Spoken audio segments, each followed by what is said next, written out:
ಮೊನ್ನೆ ನಾನು ಚಿಕ್ಕಬಳ್ಳಾಪುರಕ್ಕೆ ಹೋಗಿದ್ದೆ. ಚಿಕ್ಕಬಳ್ಳಾಪುರದಲ್ಲಿ ಪ್ರಗತಿ ಪರಿಶೀಲನೆ ಮಾಡಿದ್ದೇನೆ, ಬೆಂಗಳೂರಲ್ಲಿ ಮಾಡಿದ್ದೇನೆ, ನಮ್ಮ ಬೀದರಲ್ಲಿ ಮಾಡಿದ್ದೇನೆ, ಬೇರೆ ಬೇರೆ ಭಾಗದಲ್ಲಿಯೂ ಪ್ರಗತಿ ಪರಿಶೀಲನೆ ಮಾಡ್ತಾಯಿದ್ದೇವೆ. ಪ್ರತಿ ಜಿಲ್ಲೆಯಲ್ಲಿ, ಪ್ರತಿ ಹಳ್ಳಿಗಳಲ್ಲಿ, ಪ್ರತಿ ಗ್ರಾಮ ಪಂಚಾಯಿತಿಯಲ್ಲಿ ಏನು ನಡೀತಾ ಇದೆ ಅದ್ರ ಬಗ್ಗೆ ನಿಗಾ ಇಕ್ಕಿದ್ದೇವೆ ಮತ್ತು ಜನರ ಸಮಸ್ಯೆಯನ್ನು ಬಗೆಹರಿಸ್ತೇವೆ, ಅದಕ್ಕೆ ಸ್ಪಂದನೆ ಮಾಡ್ತಾ ಇದ್ದಾರೆ. Sir, revenue minister press meet ಮಾಡಿದ್ರು ಡಿಸಿಎಂ ಸುಮಾರು 2029 ಪಂಚಾಯಿತಿಗಳಲ್ಲಿ ತೀವ್ರ ಕುಡಿಯೋ ನೀರಿನ ಸಮಸ್ಯೆ ಇದೆ ಅನ್ನೋದು. ಅಂದ್ರೆ 2029 ಪಂಚಾಯಿತಿ ಅಂದ್ರೆ ವಿಲೇಜಸ್ ಎಷ್ಟಾಯ್ತು, ಆಮೇಲೆ ಪ್ರತಿ ಇಂಡಿವಿಜುವಲ್ ಹಳ್ಳಿಗಳಿಗೆ ಕೂಡ ನೀರು ಬೇಕಾಗುತ್ತೆ. ಅದು ಯಾವ ಥರ ಇದು ಮಾಡ್ತಿದ್ದೀವಿ ಸರ್? ನನಗೆ ಬಂದ ಮಾಹಿತಿ ಏನಿದೆ ಅಂತ ಹೇಳಿದರೆ, ಅಂದರೆ ಮುಂಜಾಗ್ರತೆ ಕ್ರಮ, ಕಾಂಟಿಂಜೆನ್ಸಿ ಪ್ಲ್ಯಾನ್, ಮುಂದೆ 2200 ಗ್ರಾಮ ಪಂಚಾಯಿತಿಗಳಿದೆ. ಇದೇ ರೀತಿಯಲ್ಲಿ ಬರ ಮುಂದುವರೆದಿದ್ದರೆ, ಇದೇ ರೀತಿಯಲ್ಲಿ ಮಳೆ ಏನು ವಾಡಿಕೆ ಮಳೆ ಬರುತ್ತದೆ, ಆ ಮಳೆಯಲ್ಲಿ ಡೆಫಿಸಿಟ್ ಆದರೆ, ಕಡಿಮೆ ಮಳೆ ಬಿದ್ದರೆ ಇವತ್ತು ಈ ಗ್ರಾಮ ಪಂಚಾಯಿತಿಗಳಲ್ಲಿ ಕುಡಿಯ ನೀರಿನ ಸಮಸ್ಯೆ ಬರ್ಬೋದು ಅಂತೇಳಿ ಅಂದಾಜು ಇದೆ. ಅದಕ್ಕನುಗುಣವಾಗಿ ಎಲ್ಲ ರೀತಿಯ ಸಿದ್ಧತೆಗಳನ್ನು ನಾವು ಮಾಡಿಕೊಳ್ತಾ ಇದ್ದೇವೆ. ಸರ್, 764 ವಿಲೇಜಸ್ಸಲ್ಲಿ 743 ಬೋರ್ವೆಲ್ಸ್ ಮುಖಾಂತರ ಪ್ರೈವೇಟ್ ಬೋರ್ವೆಲ್ ಪ್ರಕಾರ ಸರ್. ಈಗ ನಾವು ಏನು ಮಾಡ್ತಾ ಇದ್ದೀವಿ, 764 ಹಳ್ಳಿಗಳಲ್ಲಿ ನಾವು ಸುಮಾರು 743 764 ಹಳ್ಳಿಗಳಲ್ಲಿ 743 ಖಾಸಗಿ ಬೋರ್ವೆಲ್ಗಳ ಮುಖಾಂತರ ಈಗ ನೀರು ಸರಬರಾಜು ಮಾಡ್ತಾ ಇದ್ದೇವೆ. ಟ್ಯಾಂಕರ್ ಮುಖಾಂತರ ಈಗ 764 2200 ಗ್ರಾಮ ಪಂಚಾಯಿತಿಗಳೇನಿದೆ ಅಲ್ಲ, ಅದು ಮುಂದೆ ಅಂದರೆ ಅಂತರ್ಜಲ ಕುಸಿದು ಹೋಗ್ತಾ ಇದೆ. ಅಂದಾಜು ನಮ್ಮ ಅಧಿಕಾರಿಗಳು ಮಳೆನೇ ಬರದೇ ಇದ್ದರೆ, ಮಳೆ ಬಂತು ಅಂದರೆ ಸಮಸ್ಯೆ ಆಗೋದಿಲ್ಲ, ಮಳೆನೇ ಬರದೇ ಇದ್ದರೆ ಆ ಗ್ರಾಮಗಳಲ್ಲಿ ಕುಡಿಯುವ ನೀರಿನ ಸಮಸ್ಯೆ ಬರ್ಬೋದು ಅಂತ ಅಂದಾಜು ಮಾಡಿದ್ದೇವೆ. ಪ್ಲಾನಿಂಗ್ ಬಿಜೆಪಿ ಅವರು ಪಾದಯಾತ್ರೆ ಮಾಡ್ತಾರೆ ಸರ್. ನೀವು ಸ್ಥಾನವನ್ನ ಕಲ್ಯಾಣ ಕರ್ನಾಟಕ ಭಾಗದಲ್ಲಿ ಗೆದ್ದಿದ್ರಿ, ಲೋಕಸಭೆ ಮತ್ತು ವಿಧಾನಸಭೆಯಲ್ಲಿ ಹೆಚ್ಚಿನ ಸ್ಥಾನವನ್ನ ಕಲ್ಯಾಣ ಕರ್ನಾಟಕ ಭಾಗದಲ್ಲಿ ಗೆದ್ದಿದ್ರಿ. ಇವಾಗ ಪಾದಯಾತ್ರೆ ಮಾಡಿ ಸಂಘಟನೆ ಮಾಡ್ತಾರೆ, ಆತಂಕ ಇಲ್ವಾ?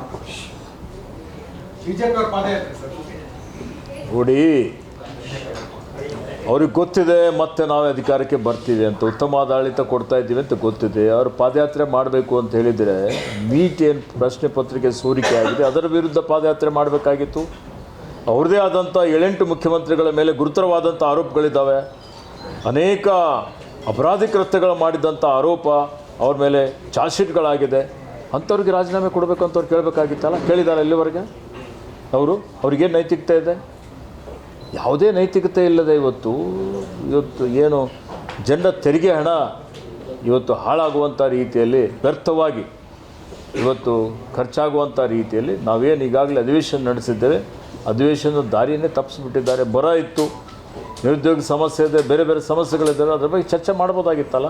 ಈ ವಿಷಯದ ಬಗ್ಗೆ ಚರ್ಚೆ ಮಾಡಿ ಅಂತ ನಾವು ಅವ್ರಿಗೆ ಓಪನ್ ಆಗಿ ಹೇಳಿದ್ದೇವೆ. ಚರ್ಚೆ ಮಾಡಲಿಕ್ಕೆ ನಾವು ತಯಾರಾಗಿದ್ದೇವೆ ಅಂತ ಹೇಳಿದ್ದೇವೆ. ಅವ್ರು ಚರ್ಚೆಗೆ ಏನಾದರೂ ಬಂದ್ರೆ ನಾವು ಬೆಳಗ್ಗೆ ಅದೇ ಪ್ರತಿಭಟನೆ ಮಾತ್ರ ಮಾಡಿದ್ದಾರೆ. ಅವರು ಒಬ್ಬ ಜವಾಬ್ದಾರಿಯುತ ಸ್ಥಾನದಲ್ಲಿದ್ದುಕೊಂಡು, ಪ್ರತಿಪಕ್ಷದಲ್ಲಿದ್ದುಕೊಂಡು, ಪ್ರತಿಪಕ್ಷದ ಜವಾಬ್ದಾರಿ ಏನಿದೆ ಇವತ್ತು ಪ್ರಜಾಪ್ರಭುತ್ವದಲ್ಲಿ, ಆ ಜವಾಬ್ದಾರಿಯಲ್ಲಿ ಸಂಪೂರ್ಣವಾಗಿ ವಿಫಲರಾಗಿದ್ದಾರೆ. ಜನ ನೋಡ್ತಾ ಇದ್ದಾರೆ, ಅವ್ರಿಗೆ ತಕ್ಕ ಪಾಠ ಕಲಿಸ್ತಾರೆ. Thank you. ನಮಗೆ ಆತಂಕ ಪ್ರಶ್ನೆ ಬರೋದಿಲ್ಲ.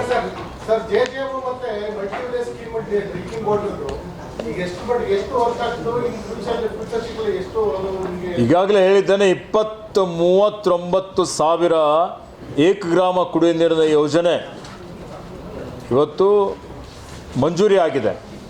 ಅದರಲ್ಲಿ 29 ಸಾವಿರ ಏಕಗ್ರಾಮ ಕುಡಿಯುವ ನೀರಿನ ಯೋಜನೆ ಪೂರ್ಣಗೊಂಡಿದೆ.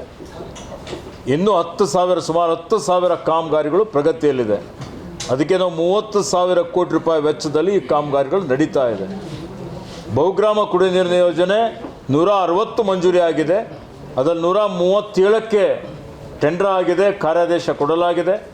ಅದು 37 ಸಾವಿರ ಕೋಟಿ ರೂಪಾಯಿ ವೆಚ್ಚದಲ್ಲಿ ಆ ಕಾಮಗಾರಿಗಳು ಪ್ರಗತಿಯಲ್ಲಿದ್ದಾವೆ. ಕೆಲವೊಂದು ಮಾತ್ರ ಪೂರ್ಣಗೊಂಡಿದ್ದಾವೆ.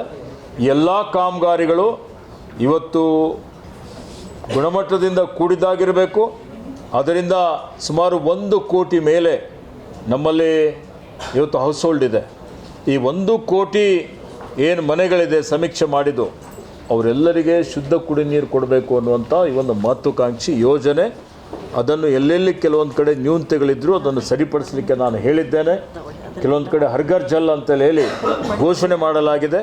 ಅದನ್ನು ಮತ್ತೆ ಥರ್ಡ್ ಪಾರ್ಟಿ ಇನ್ಸ್ಪೆಕ್ಷನ್ ಮಾಡಿ ನಮ್ಮ ಹಿರಿಯ ಅಧಿಕಾರಿಗಳಿಗೆ ಕಳಿಸಿ ಎಲ್ಲಾದರೂ ರೋಡ್ ರಿಸ್ಟೋರೇಷನ್ ಸರಿಯಾಗಿ ಆಗದೇ ಇದ್ದರೆ ಅಥವಾ ರೈಸಿಂಗ್ ಮ್ಯಾನ್ ಆಗಲಿ, ಓವರ್ ಟ್ಯಾಂಕ್ ಆಗಲಿ, ಡಿಸ್ಟ್ರಿಬ್ಯೂಷನ್ ಆಗಲಿ ಅಲ್ಲಿ ಅಥವಾ ನಿಮ್ಮದು ವಾಟರ್ ಟ್ರೀಟ್ಮೆಂಟ್ ಪ್ಲ್ಯಾಂಟಲ್ಲಿ ಏನಾದರೂ ಸಮಸ್ಯೆಗಳಿದ್ದರೆ ಅದನ್ನು ಸಹಿತ ಗಮನಕ್ಕೆ ತಂದು ಅಲ್ಲಿಂದಲೇ ಸರಿಪಡಿಸುವಂಥ ಒಂದು ವ್ಯವಸ್ಥೆ ಮಾಡಬೇಕು ಅನ್ನುವಂಥ ಸೂಚನೆಯನ್ನು ಆದೇಶವನ್ನು ನಾವು ಕೊಟ್ಟಿದ್ದೇವೆ. ಅದನ್ನು ಸರಿಯಾದ ರೀತಿಯಲ್ಲಿ ಅನುಷ್ಠಾನ ಮಾಡುವಂಥ ಕೆಲಸ ಮಾಡ್ತೇವೆ. ಸರ್, ಈಗ ದೊಡ್ಡ ಮಟ್ಟದ ಸ್ಕೀಮ್ ತಗೊಂಡಿದ್ರೆ, JJM ತಗೊಂಡಿದ್ರೆ ಮತ್ತು ಮಲ್ಟಿಪಲ್ ಸ್ಕೀಮ್ಗಳನ್ನ ರಿಸೋರ್ಸ್ನ ಏನು ನದಿ ಮೂಲಗಳಲ್ಲಿ ತರ್ತಾ ಇದ್ದೀರಾ, ನದಿ ಮೂಲಗಳ ಬದುಕೋದ್ರಿಂದ ಈ ಜಲಮೂಲಕ ಮುಂದಿನ ದಿನಗಳಲ್ಲಿ ನೀರು ಸಪ್ಲೈ ಮಾಡಿದ ದೊಡ್ಡ ಮಟ್ಟದ ಸಮಸ್ಯೆ ಎದುರಾಗುತ್ತೆ. ಅದನ್ನ ಏನು ಮಾಡ್ತೀರಾ? ನೋಡಿ, 95% ನದಿ ಮೂಲಗಳು ಯಾವುದು ಇಲ್ಲಿವರೆಗೆ ಬತ್ತಿ ಹೋಗಿದ್ದಾವೆ ಅನ್ನುವಂಥದ್ದು ಯಾವುದೂ ಇಲ್ಲ ಎಲ್ಲ ಕಡೆ. ಈಗ ಫ್ಯೂಚರ್ ಏನು ಹೇಳಲಿಕ್ಕೆ ಆಗೋದಿಲ್ಲ, ಯಾಕೆಂದರೆ ಏನು ಹವಾಮಾನ ವೈಪರೀತ್ಯ ನಾವು ನೋಡ್ತಾ ಇದ್ದೀವಿ. ನೇಪಾಳಲ್ಲಿ ಏನಾಗಿದೆ ಈಗ ನೋಡಿದ್ದೇವೆ. ಈಗ ಆ ಒಂದು ಪರಿಸ್ಥಿತಿಯಲ್ಲಿ ನಾವು ವಿಶ್ವಾಸದ ಮೇಲೇ ಜಗತ್ತು ನಡೀತಾ ಇದೆ. ನದಿ ಮೂಲಗಳು ಇಲ್ಲಿವರೆಗೆ ಬತ್ತಿ ಹೋಗಿಲ್ಲ. ನದಿ ಮೂಲದಿಂದಲೇ ಇವತ್ತು ನಾವು ಶುದ್ಧ ಕುಡಿಯುವ ನೀರು ಎಲ್ಲ ಜನರಿಗೆ ಕೊಟ್ಟರೆ ಮಾತ್ರ ಅದು ಯಶಸ್ವಿ ಆಗ್ತದೆ. ಆ ರೀತಿಯಲ್ಲಿ ನದಿ ಮೂಲಗಳಿಂದ ನಾವು ಯೋಜನೆ ಹಾಕಿಕೊಂಡಿದ್ದೇವೆ. ಅದನ್ನು ಯಶಸ್ವಿಯಾಗಿ ಮಾಡ್ತೇವೆ ಅನ್ನುವಂಥ ಒಂದು ಮಾತನ್ನು ಹೇಳಲಿಕ್ಕೆ ಬಯಸ್ತೇನೆ. ಹೆಚ್ಚಿನ ವಿಡಿಯೋಗಳಿಗೆ ಪ್ರತಿಧ್ವನಿ ಯೂಟ್ಯೂಬ್ ಚಾನೆಲ್ ಸಬ್ಸ್ಕ್ರೈಬ್ ಮಾಡಿ, ಬೆಲ್ ಐಕಾನ್ ಕ್ಲಿಕ್ ಮಾಡಿ.